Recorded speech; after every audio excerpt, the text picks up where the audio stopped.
Hello, welcome back to the YouTube channel. I am Nick from Australia. Welcome to the Brisbane Broncos 2021 NRL season review. I've already reviewed the Bulldogs and the Cowboys, so if you haven't checked out those reviews yet, make sure you go and check them out. The Bulldogs and Cowboys were really shit this year. The Broncos, they had a terrible year as well. They were just as bad as the Cowboys, their arch rivals.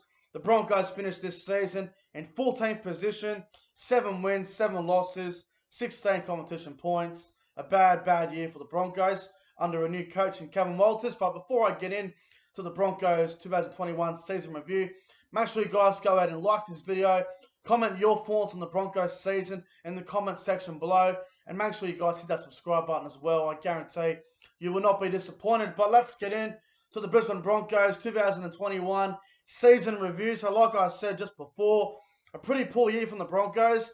I don't think much was expected of them this year. I don't think many people had them in that top 8, considering it was Kevin Walters' first year as head coach of the Broncos, and the roster was never going to be, a top 8 roster or a roster that could push any of the top sides. So, although they did have some pretty good wins this year against some of the good sides and very competitive against some of the big sides, it was a pretty disappointing year for the Broncos, considering what they were trying to do. But I think it was more of a rebuild year for them. But let's get into it. So the Broncos, they finished in 14th position this year.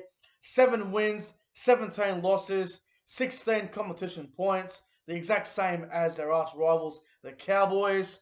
Really poor year from them. Let's go through some of their good wins and bad wins. So actually, let's have a look at the draw. So their first game of the year was against Parramatta. They lost that one. Lost to the Titans, which I was at in round 2. They lost that game. Had their first win of the year against the Bulldogs there in round 3, in what was one of the worst games I've ever seen. Go watch the first half of that game. It was really poor. They got flogged against Melbourne, flogged against Souths, lost to Penrith by 8, which is pretty good considering how good Penrith are. Lost to Parramatta on the Anzac weekend by 40. They were down 22-0 against the Titans, came back to win 36-28, so that was a very good win for them, one of their best of the year. Lost to the Cowboys by 1, lost to Manly at Magic Round 50-6. They beat the Roosters at the SCG, where the Roosters were trying to celebrate the retirement of Jake Friend. They spoiled the party there, and they ambushed the Roosters 34-16. Lost to Melbourne by about 40.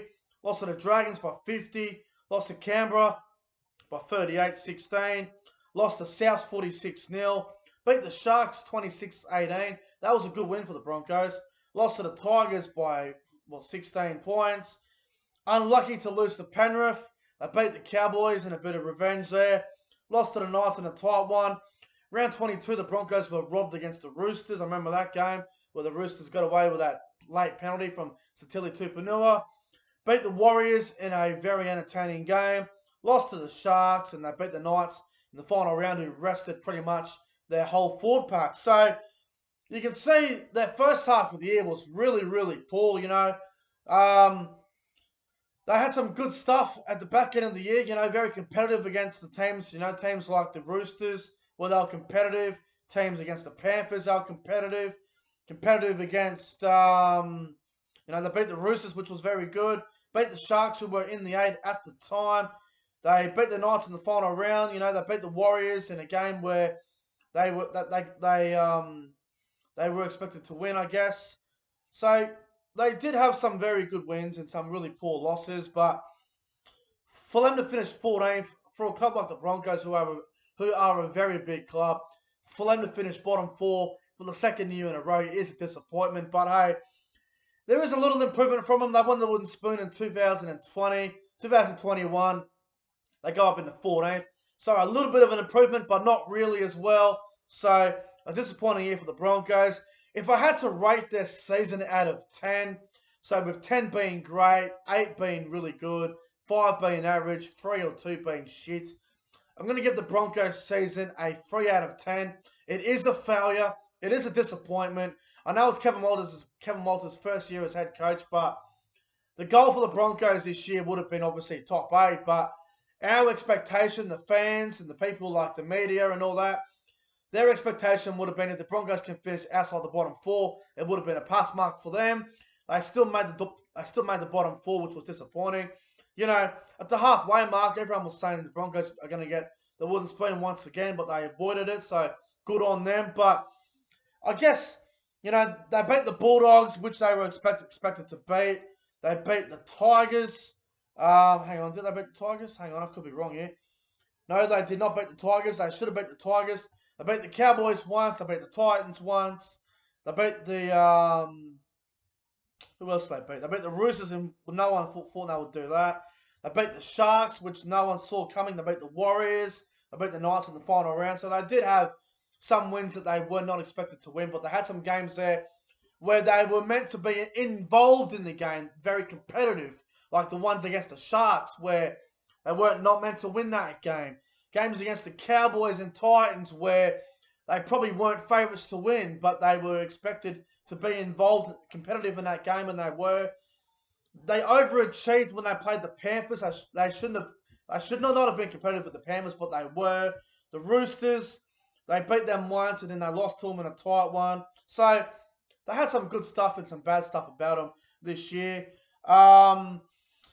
Their best win and their worst win. So I think there's 2 games for me that stand out for the Broncos for their best win of the season.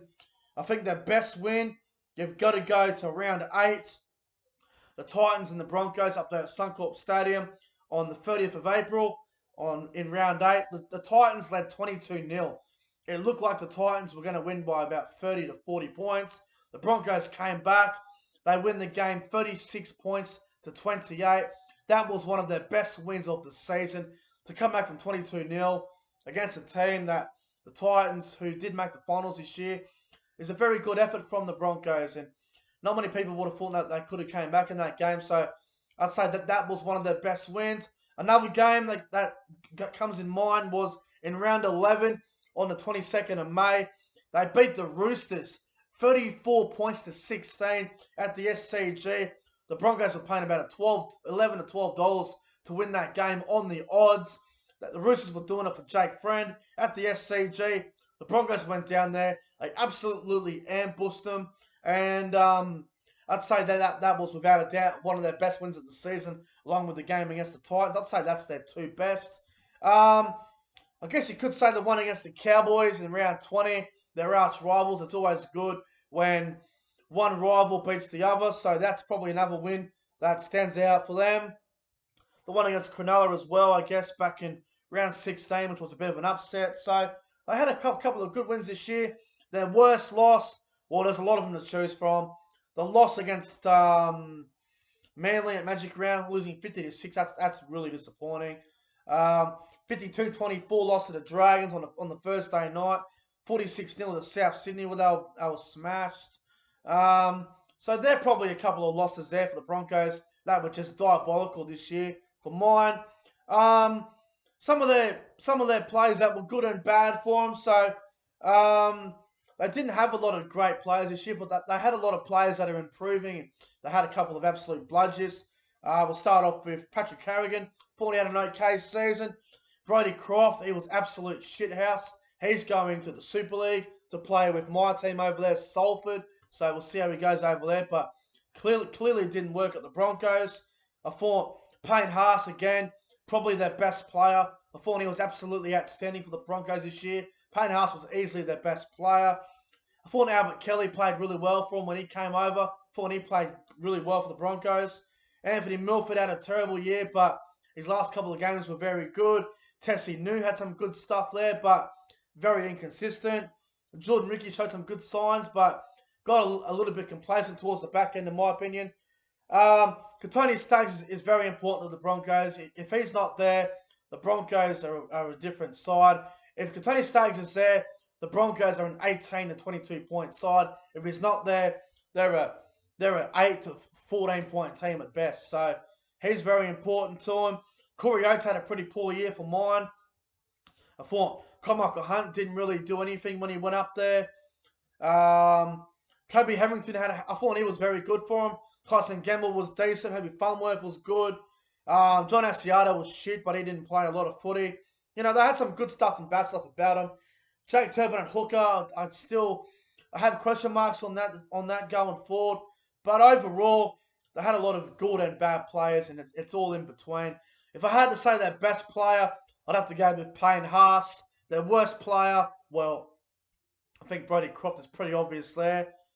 I think the Broncos next year, they're going to improve. Obviously, getting Adam Reynolds, Kurt Cape out of the club is a big addition for them.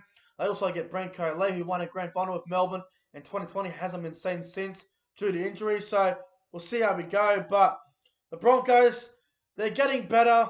I don't know how far they'll go next year. I don't know how much better they will get, but you'd have to think, getting Kurt Capewell, who's an origin back rower, getting Adam Reynolds, who's got plenty of experience and leadership qualities, and is probably in the top 3 halfbacks in the game. So you'd have to think that the Broncos are going to go from 14th next year to at least somewhere between 7 to 12.